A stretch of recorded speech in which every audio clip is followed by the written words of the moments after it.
Joining me now is Nationals MP Barnaby Joyce. Barnaby, is Daniel Andrews right? China deserves far more credit for their efforts to curb emissions, don't they?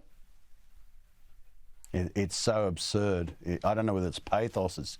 It's actually grueling. It's wrong. It's bad. Everything he's done.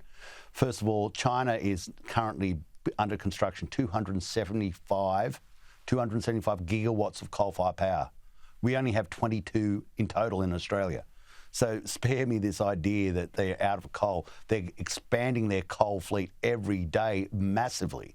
Now, they might be expanding their intermittent power fleet, but nothing like what they're doing with coal. A massive amount of energy for them comes from coal. And if you've got intermittent power, remember, in China, they've got things such as hydroelectricity from the Three Gorges Dam. Is Mr Andrews suggesting that we start damming every river? Happy to support him if he wants to put a few more dams in. But more to the point, he is at a parade. Those military ordinances that you saw going along, the missiles, the tanks, the hypersonics, they're not designed for anywhere else except the possibility that they come in our direction. He's actually looking at the ordinances that in the current climate could be the reason that tens of thousands, hundreds of thousands of Australians are killed. And he's sitting there at the parade with a totalitarian dictator and the totalitarian dictator friends. It's Lord Haw sort of approach, this one. It's unfathomable how he somehow decided that he would be at that parade. So, Barnaby, what you've said about China's emissions or lack of reduction of emissions, does Daniel Andrews just not know about that, or is there another agenda being run here? Well, I wouldn't suggest, but one could say, look at a simile and people can make up their own minds. When people are involved in propaganda, when people have an ulterior purpose, they can sometimes bend the truth. Because what he's saying, if you believe the inference that they're all going to intermittence, that is just not the truth. Did he talk about the Uyghurs and basically slave labour building the solar panels? Did he give a mention to that? I mean, every time you turn on a light with a solar panel, just think if it's come from China, it might be slave labour. Do you condone that? Are you happy with that? What if the shoes came from slave labour? Would you wear them? It is what it is. He was in a photo with Kim Jong-un. He's basically, starving his own people to death. He's built nuclear weapons at the expense of feeding his own people. He has locked them up in a sort of a Stalinist prison state. He was standing there with Vladimir Putin. He invaded a country in Europe, and he's still invading it. Hundreds of thousands have been killed. And with Xi Jinping, who basically put aside the rule of law and just decided to take over the South Pacific, ramming Philippine boats, disputes with Japan, spies in Australia. We're hacking into our computers. Are you supporting them, Dan? Daniel, if you like it that much, Daniel, well, don't come home because your home's obviously there. Well, Barnaby, I want to talk a bit more about him being at that military parade, but just staying with his comments on China's emissions, I guess it makes sense that he admires central planning because really, if you're going to go full renewables for net zero, it does require a lot of government intervention. At least on that point, he's been consistent. Well, I'll take up on two things. They're not renewables, they're intermittents. They're swindle factories. They're rolled gold annuities for domestic billionaires and overseas companies, some of which, I have to admit, Daniel, are Chinese. They're the impoverishment of those who are poor by driving up the price of power. They're secret, commercial in confidence, not for publication in the budget papers. Is there any other section of the economy we would have such clothed in such secrecy where taxpayers' money went? And central planning, you can plan it all you like. But if you're going to have intermittence from wind and solar, the lights will go out. You just can't do it. Physics wins the argument. You get to a certain level and then it just does not work. There is not an economy on this planet worthwhile talking about that runs itself on intermittent solar and wind. We can't even make the intermittent solar and wind capital. Goodness gracious me, you think you're going to run your economy on it, and the proof is in the pudding. Your power prices have gone through the roof in direct correlation with the more and more intermittents that have come on.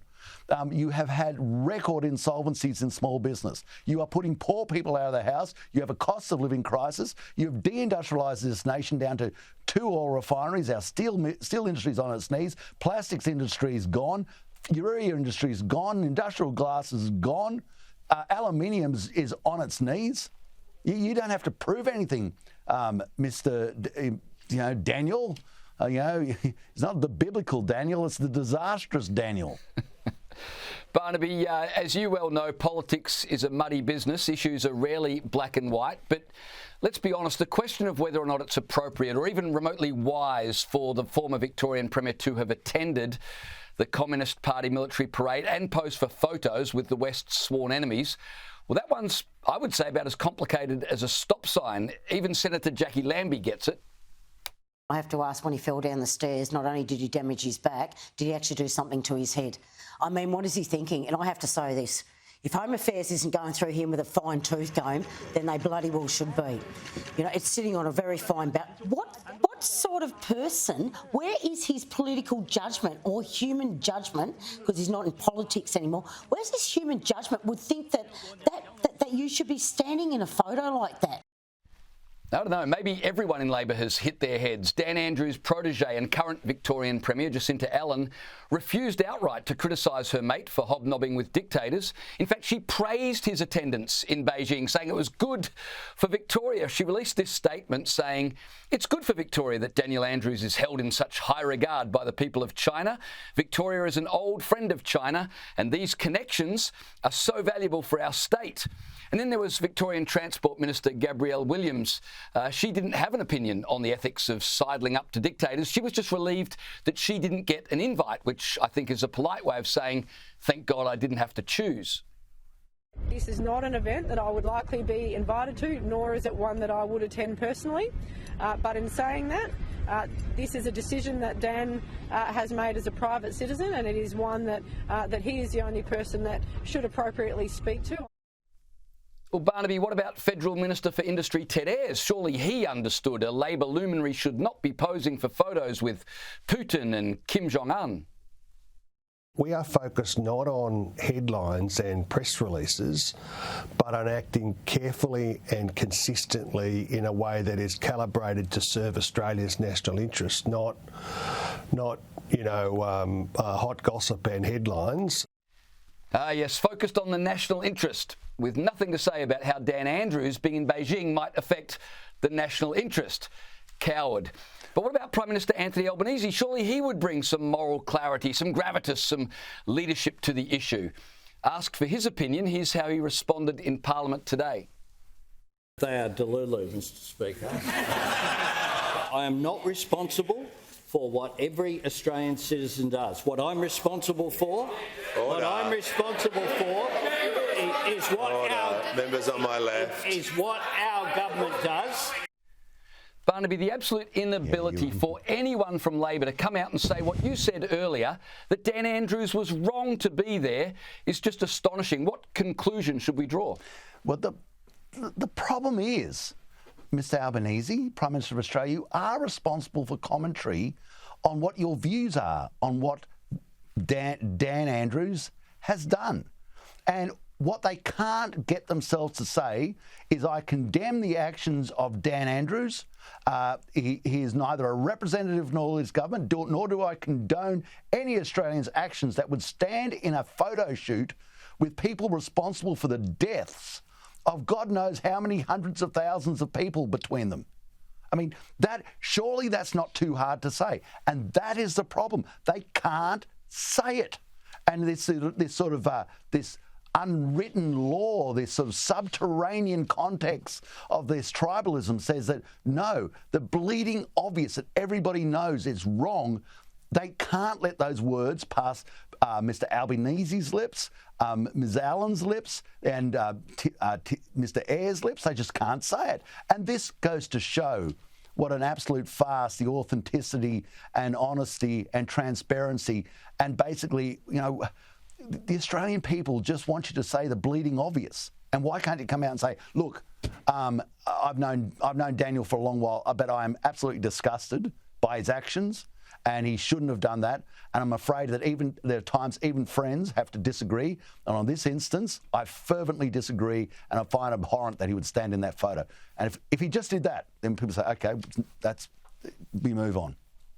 Yeah, you're absolutely right. You should be a speechwriter for the Prime Minister, Barnaby. You'd improve his performance out of sight. I appreciate your time tonight. Thanks so much for joining me.